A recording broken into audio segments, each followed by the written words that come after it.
Hey, it's Jack. Congratulations. You got your first listing. You've been working your base and you've been asking everybody, hey, who do you know that's going to buy or sell in the next 30 to 90 days?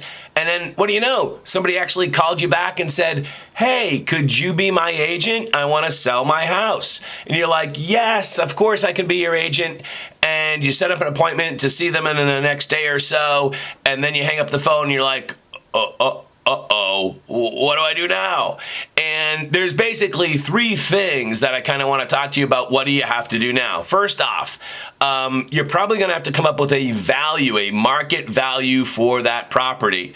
Now, in this video, I want to refer you to the Cloud CMA tool built inside of the MLS PIN. I believe they have tutorials in the MLS PIN to show you how that works. Cloud CMA, and you're going to be able to do a market value or extract a market value from the Cloud CMA tool as part of your MLS PIN membership, so that when you get over to that listing appointment, you have a document that justifies the pricing that you're considering. So make sure you get that done. So that's really super important. Make sure that you have it priced correctly. Second, you're probably going to need some physical items and you want to get the ball rolling on those. And then third, you're going to need some paperwork. So quickly, let's take care of the physical items. First off, you're probably going to need to take nice photos of the listing. Do not use your cell phone camera. Cell phone cameras nowadays are really pretty good, but I think for a listing, you're going to need a DSLR, in my opinion. So if you don't happen to have one of these, you can probably borrow one from a friend or something like that. If you work at my agency, hint, hint, then you can probably ask me to take your photos, and of course, they're going to come out really good. And so you're going to need that. You're probably also going to need a sign rider. A sign rider. That is the sign that goes on top of the main agency sign. At most agencies, they provide you with the big sign, and then you have that little sign rider that goes on top of it with your name and number. We usually use Build a Sign for that. Check with your broker or the administrator at your office to make sure that you're ordering it from the right location and then you're complying with any style requirements that they might have. And third is the paperwork. Remember, this video is made from a bare minimum point of view. So there's probably a lot of other things that you might need, but this video just from the bare minimum point of view. So for paperwork, there are probably three documents that you need to do. First one is going to be the relationship disclosure. Second will be the listing agreement itself. And probably while you're at it, if it's applicable, the lead paint paperwork. So we're going to dive into the Zip Forms platform to take a look at these three pieces of paperwork. If you don't have Zip Forms or don't know how to get at your Zip Forms account, remember, that's only for Realtor members, R-E-A-L-T-O-R, only for Realtor members.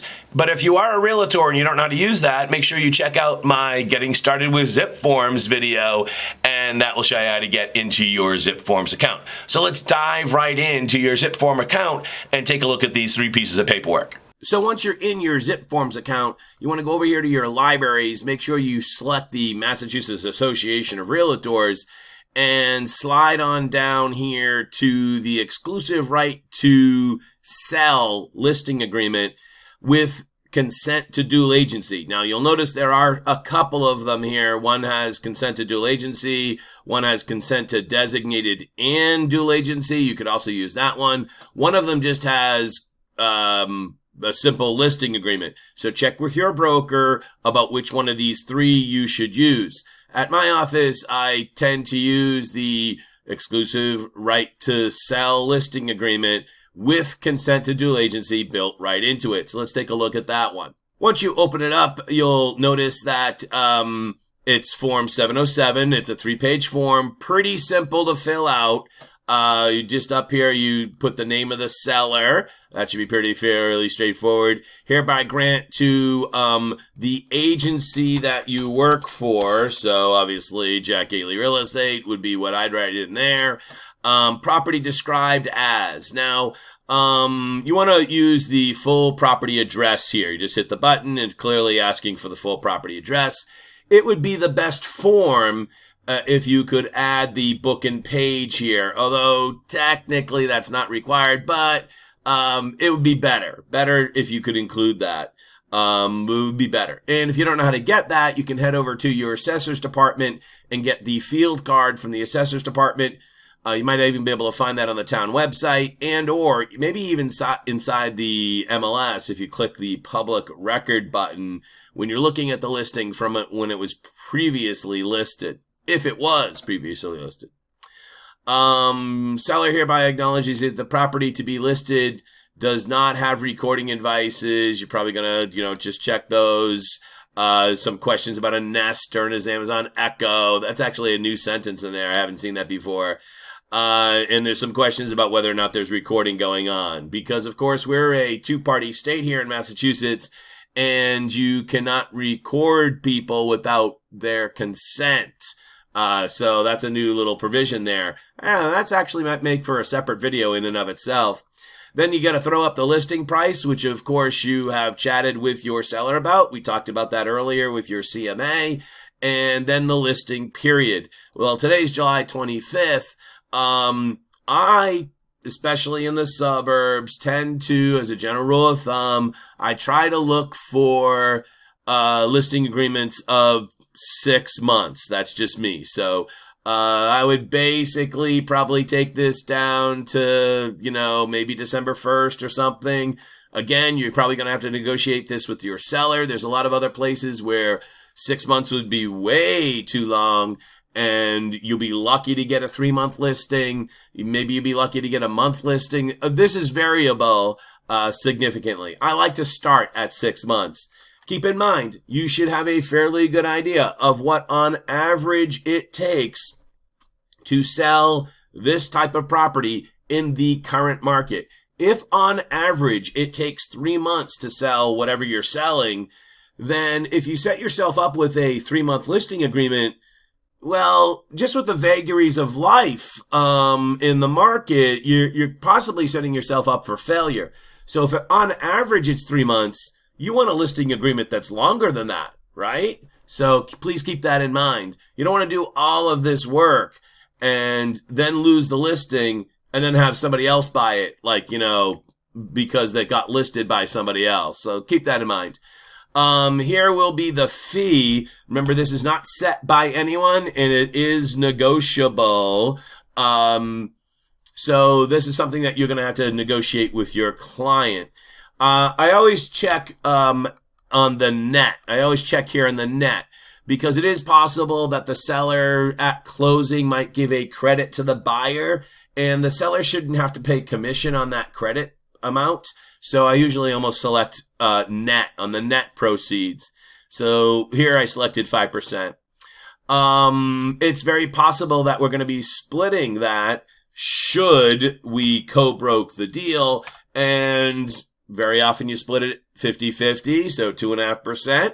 But it's very often possible, too, that maybe you can get 3% of that. You might want to start asking for 3%. So the buyer's side will get 2% and you'll get 3%. That's actually more common than you think. Facilitators or non-agents, I usually just write 0. And sometimes in this program, in order to write 0, you have to write a decimal and then it will come up as 0. Broker's duty, the broker agrees to be responsible for property and agrees to list the property with the, well, in this particular case, MLS PIN, although I am a member of the Cape MLS.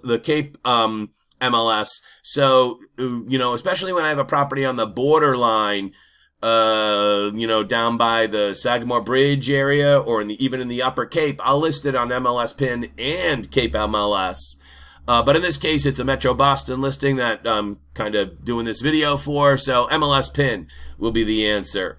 Consent to dual agency. You'll remember that before you can conduct yourself as a dual agent, you need advanced written consent. That would be one of Jack's top 5 violations that you could commit as a agent. Acting as a dual agent, working for both the buyer and the seller without their advanced written consent is a big, big no-no.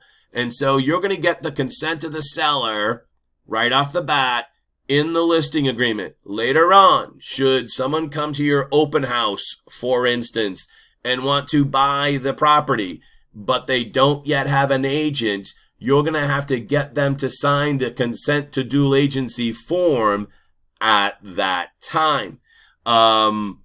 Something that you might want to say to them at that time, of course, is that this form will allow them to make an offer on the property. It will allow you to represent both parties equally, and that will result in a nice, smooth transaction. So you're going to need to get the seller to consent to that, which they do here. And this paragraph basically says, if this circumstance should arrive, and then later, if the circumstance should arrive, you've got to get the buyer to sign a separate form, which is also in your form library. Additional terms. I usually don't have any for most listing agreements. Occasionally I do, but usually I don't. And then you sign it and the seller signs it. Remember, make sure that if there are 2 owners of record, that you get both owners of record to sign, or if it's in type of probate situation or anything, make sure you get the proper signature on this form. Very important. You can sign it and or your broker, depending upon the rule at your office.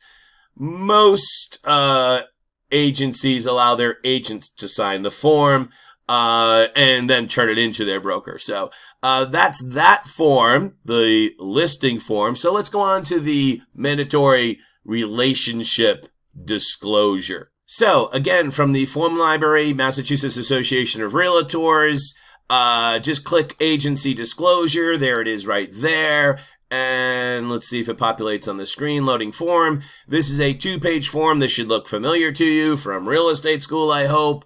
And of course, there's a couple of things you have to fill out here. So in this particular situation, we're going to be the seller's agent.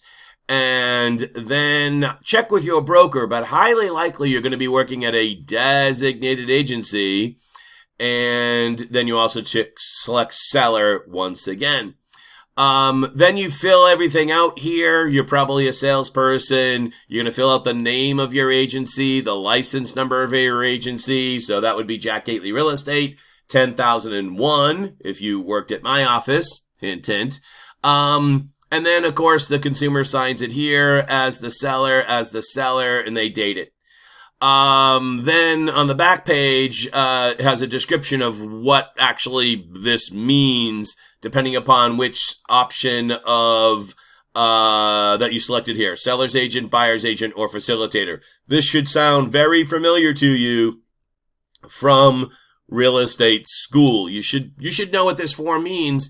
It's probably the most common form that you use if you're buying and selling real estate as an agent in Massachusetts. Next up would be lead paint. If you can't find the lead paint form, once again, go into your form library, select Massachusetts Real Estate Realtors Association, and then just type in the little topic, lead paint. And oh, look at there, property lead paint transfer notification, and up it comes. We will not go through a complete video on this one because, well, it's a whole other situation altogether, and we already actually have a form, actually have a video on this topic already on the YouTube channel. So if you're looking for how to fill out this form, go to my YouTube channel, and I believe I have 1, maybe even 2 videos on how to fill out the property transfer notification certification.